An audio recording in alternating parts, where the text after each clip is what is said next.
गरम गरम गरम गरम गरम गरम गरम गरम आका आका गरम कजा आका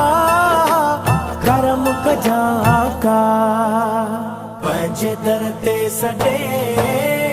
एडा कुर्ब करे पंजे दर ते सडे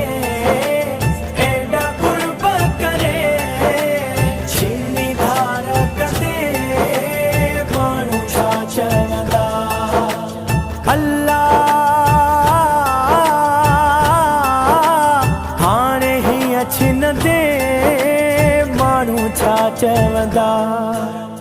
तुझे दरवाजे दान वठी सुना खातो सी छा न वठी तुझे दरवाजे दान वठी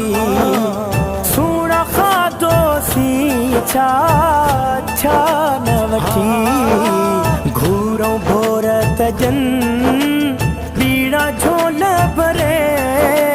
छिन्नी धार कदे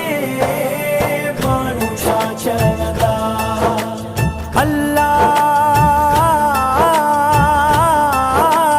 हाणे ही अछिन दे मानू छा चवंदा आका ते सडे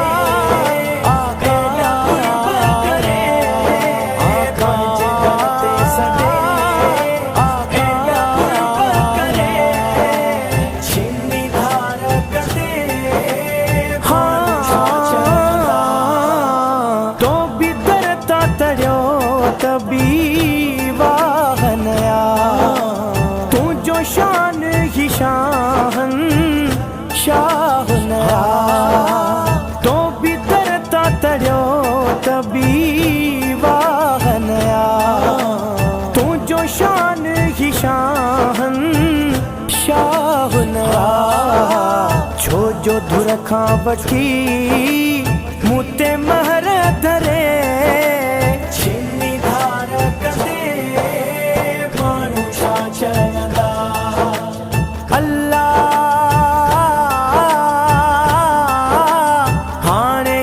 छिन दे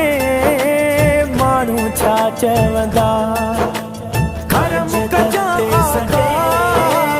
एडा कुर्ब करे गरम कजा आका एडा कुर्ब करे छिन्नी धार कदे मानू छा चवंदा सबई दफ्तर खोटा सिर ते खणी भला काॾे वञा तोखे कीअं वणे सभई दफ्तर खोटा सिर ते खणी भला काॾे वञा तोखे कीअं वणे पंहिंजे नज़रनि खां कंहिं पल न परे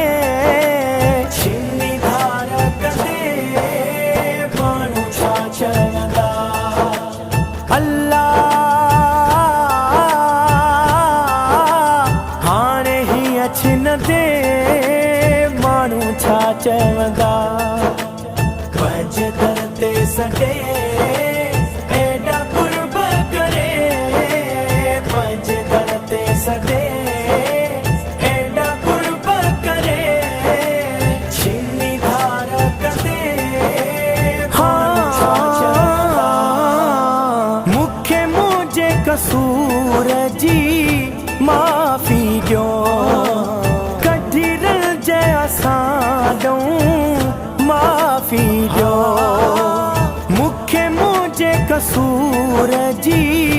माफ़ी ॾियो कढी रलजे असां ॾऊं माफ़ी ॾियो तुंहिंजी सरदी पई मुंहिंजी कान सरे छिन्नी धार कदे मानू छा चवंदा अल्लाह हाणे ही अछिन दे मानू छा चवंदा आकाश ते सटे एडा करे आकाश ते सटे एडा करे छिन्नी धार कदे मानू छा चवंदा हाँ सबके का सखी दर तू जो आ मिस्कीन महेसर तू जो आ सबके का सखी दर तू जो आ मिस्कीन महेसर तू जो आ जो करत पिरी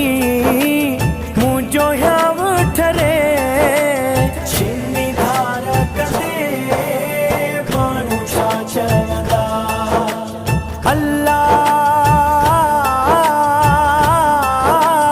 हाणे हीअं छिनदे